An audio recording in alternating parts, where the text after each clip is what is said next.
Job లేక ఇబ్బంది పడుతున్నారా? అయితే మెడికల్ కోడింగ్ మీకు మంచి ఆప్షన్. వెంటనే కాల్ చేసి కోర్సులో జాయిన్ అవ్వండి. నమస్తే రమగారు. నమస్తే జయ. రమగారు, దిగంబర స్నానం చెయ్యకూడదు అని నేను విన్నాను. అంటే ఈ రోజుల్లోనా జయ అసలు ఎవరు చేస్తారు కాకుండా అలా నన్ను అనకుండా అసలు దిగంబర స్నానం ఇదివరకు చేసేవారా? ఇది వరకు అంటే దిగంబరగా స్నానం ఒంటి మీద బట్టలు లేకుండా స్నానం చేయకూడదు అనేది ఒక సిద్ధాంతంగా. పాత రోజుల్లో బాత్రూమ్లు ఉండేవి లేవు. మనకు బాత్రూమ్లు ఏమంటారు రెస్ట్ రూమ్లు అవన్నీ ఎప్పుడు వచ్చినాయి? పాత రోజుల్లో ఏం చేసేవాళ్ళు? ఏదో కాస్త నదికి వెళ్ళి స్నానం చేసేవాళ్ళు, బావి దగ్గర స్నానం చేసేవాళ్ళు, అంతే. లోటా పార్టీ చెంబు పుచ్చుకొని బయటికి వెళ్ళాల్సి వచ్చేది. పాత కాలంలో ఇలాంటి అవకాశాలు లేవు కదా జయ. వలవలు మొత్తం ఊడిచేసి స్నానం చేస్తే సిగ్గు కాదు. ఓకే, ఎట్లా చేస్తారు? ఎట్లా స్నానం చేయాలంటే ఇప్పుడు నలుగురు ఆడవాళ్ళు కలిసి నువ్వు దగ్గర తెల్లవారుజామున ఎప్పుడో స్నానం చేస్తారు. అప్పుడు కూడా గబుక్కుని ఎవరైనా మనిషి ఎదురైతే ఒంటి మీద బట్టలు లేకుండా ఉంటే ఎంత సిగ్గుపోతుంది. ఆడవాళ్ళైనా ఒకళ్ళనొకళ్ళు, మగవాళ్ళైనా మగవాళ్ళు కూడా ఎవరైనా సరే, మగవాళ్ళు అయితే కౌపీనం ధరించాలి తప్పకుండా, గోచి. స్త్రీలకి ఒక వస్త్రం ఖచ్చితంగా ఒంటికి చుట్టపెట్టుకునే చుట్టపెట్టుకుని ఒక చిన్నది చున్నీ లాంటిదైనా సరే చుట్టపెట్టుకుని స్నానం చేయాలనేది పురాతనమైన నియమం. అదే అప్పట్లో నదులకి నదికి వెళ్ళేవాళ్ళు, చెరువుకి వెళ్ళేవాళ్ళు, కాలువ గట్టును స్నానాలు చేసేవాళ్ళు, కాలువలో స్నానం చేసి తడి బట్టలతోటే ఇంటికి వెళ్ళేవాళ్ళు. కాదు రమ్మగారు, అదే చెరువులో అన్ని పనులు చేసుకునేవారు కదండి. అంటే కొంచెం బట్టలు ఉతుక్కోవటం, స్నానాలకి, తాగటానికి మళ్ళీ వేరుండేవి. మంచినీళ్ళ చెరువు ఒకటి ఉండేది. మంచినీళ్ళ చెరువు వేరు, రేవులు వేరు, కాలువలున్న ధోరణి వేరు, చెరువుల ధోరణి వేరు. రేవంటే ఏంటండి? రేవంటే మనం దిగడానికి బ్యాంక్స్ మనం దిగడానికి వీలుగా. ఇప్పుడు నది ప్రవాహం ఉంది, కొన్ని చోట్ల రేవులు ఉంటాయి. రేవంటే ఇప్పుడు మనం నది ఇట్లా పోతుంది, గట్లు ఎత్తుగా ఉంటాయి కదా, కొన్ని చోట్ల గట్టు పల్లంగా ఉండి మనం నదిని చేరుకోగలిగే ప్రాంతాన్ని రేవంటారు.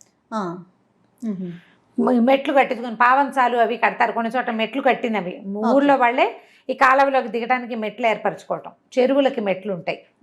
తర్వాత ఒడ్డు నుంచి దిగటానికి వీలుగా ఉండేదన్నమాట.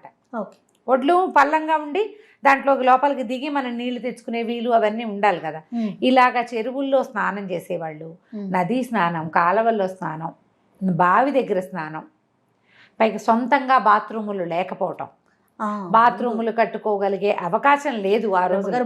మొన్న దాకా కూడా మనం యాడ్స్ చూసాం, టాయిలెట్స్ కదండి. అవును, అదే ఇప్పటికీ కూడా నదులలో స్నానం చేసేటప్పుడు దిగంబరంగా స్నానం చేయకూడదు.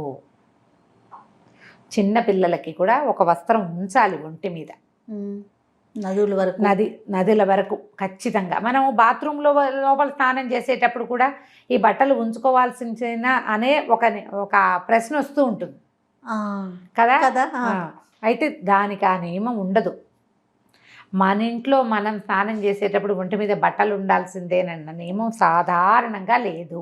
కాదు రమ్మగారు, ఇప్పుడు 10 మందిలో చేస్తారు కాబట్టి వస్త్రం ఉండాలి అనే నియమం ఉంది అని అనుకుంటున్నాం కదా, అంతేనా? లేకపోతే ఆధ్యాత్మిక అంశం ఏదైనా ఉండొచ్చు అంటారు? ఉంది, అది కూడా. ఇప్పుడు నదులు పవిత్రమైనవి, గౌరవించవలసినవి. అసలు నదీ స్థానానికి వెళ్ళేటప్పుడు కూడా నదిలో యూరిన్ పాస్ చేయకూడదు. అందుకని ఏం చేసేవాళ్ళు, నదులు ఇట్లా చల్లగా నీళ్ళలో కాలు పెట్టంగానే అర్జి వచ్చేస్తుంది, బాత్రూమ్కి వెళ్ళిపోవాలి, యూరిన్ వచ్చేస్తుంటుంది.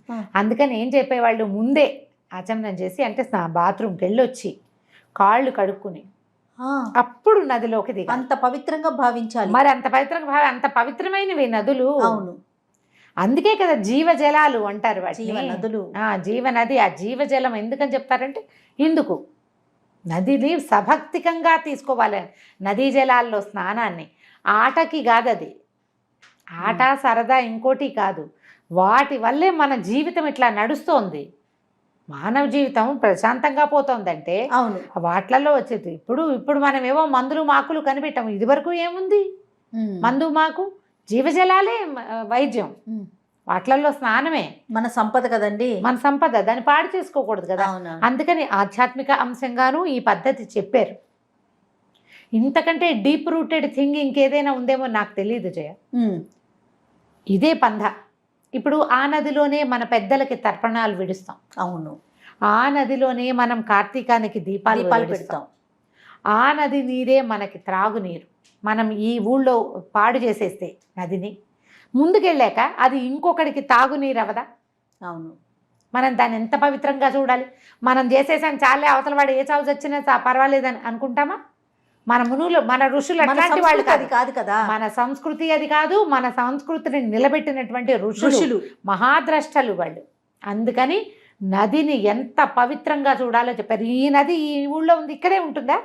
అది గుంట కాదు కదా, ఎంత ఎక్కడి నుంచి ప్రవహించి వచ్చింది, ఎక్కడ పుట్టి ఎక్కడికి పారుతూ ఉంటాయి. ఇప్పుడు ఈ వెళ్ళేటప్పుడు ఈ ఊళ్ళో నది పాడు చేసేస్తే వచ్చే పై ఊళ్ళో ఆ నీళ్ళని వాళ్ళు తీసుకోవద్దు. అవును అవును.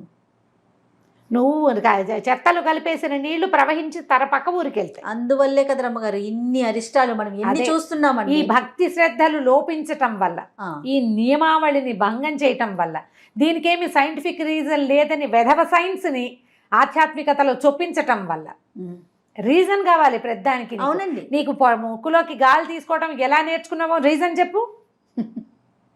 మనం ఏవీ చేయలేని మనంతటా మనకు చేత కాని విషయాల మీద ఏ ప్రశ్నలు లేవు. అదంతా ప్రకృతి అంటాం. ఏర్పరచబడిన నియమావళికి మాత్రం ప్రశ్నలు. మీ తాత చెప్పారా, మీ తాత చెప్పారా, మీ ముత్తాత చెప్పారా? మీ తాత ముత్తాత చెప్పకపోతే నీ గాలి పీల్చుకోవడం ఎవరు నేర్పించాడు? ఎవరు పెట్టారు? ఇన్ని రంగులు ఎవరు పెట్టారు? ఇన్ని జీవాలు ఎక్కడి నుంచి వచ్చినాయి? ఇంత జీవరాశి, ప్రతిదానికి ఆహారం పెట్టాడే భగవంతుడు. ఇవన్నీ ఎవరు ఏర్పరిచారు? వాటికి ఏ ప్రశ్నలు లేవు. మనం ఒక నియమం పెట్టుకుని నియమం ప్రకారం ప్రవర్తించండి, ఇంకా ఎక్కువ కాలం ఈ భూమి మీద హాయిగా బతుకుదురు. కానీ మీరు ఉన్నన్నాళ్ళు సుఖంగా ఆరోగ్యంగా ఇబ్బందులు లేకుండా ఉందురు గానని ఏర్పరిచిన నియమాలని మనం ఉల్లంఘించేస్తాం. ఆ ఉల్లంఘనే ప్రధానమైన శత్రువు ఇప్పుడు మనకి. అవును అవును. ఈ నియమం నదీ స్నానానికి పెట్టబడింది. నదులలో దిగంబరంగా స్నానం చేయకూడదు. ఊరి చెరువుల్లో, నలుగురు వాడే నీటి దగ్గర చేయకూడదు. అందులోకి వెళ్ళేటప్పుడు ముందే ఒక మాట బాత్రూమ్కి వెళ్ళి కాళ్ళు చేతులు కడుక్కుని అప్పుడు శుచిగా శుభ్రంగా అప్పుడు నదిలోకి. మన పెరటిలోని బావి అయినా కూడా అంతే కదా. పెరట్లో బావి అంటే బావిలోంచి తోడుకుంటాం. అక్కడ కూడా నగ్నంగా చేయకూడదు. అందరూ ఉంటారు కదా.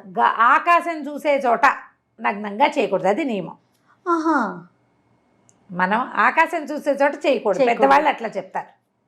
తడిక కట్టుకుని స్నానం చేసే పద్ధతులు ఉండేవి కదా, అప్పుడు కూడా వస్త్రం ఉంచుకునేవాళ్ళు. ఇప్పుడు మనకి క్లోజ్డ్ బాత్రూమ్స్ వచ్చినాయి, అంతే. ఇప్పుడు అవసరం లేదు. ఆ తడిపిన బట్టలను ఇంట్లో నుంచి తీసుకెళ్ళి అదంతా తడిసి అప్పుడు ఏం చేసేవాళ్ళు అంటే, నదిలో స్నానం చేస్తారా, స్నానం చేసి బయటకు వచ్చాక పొడి బట్టలు కట్టుకుని ఈ బట్టల్ని అక్కడే జాడించి పిండి ఆరేసుకునేవాళ్ళు, లేదా పిండిని బట్టలు తీసుకుపోయేవాళ్ళు ఇంటికి. అప్పుడున్న పద్ధతి, ఆ రోజున ఉన్న అవకాశం ఇప్పుడు లేదు.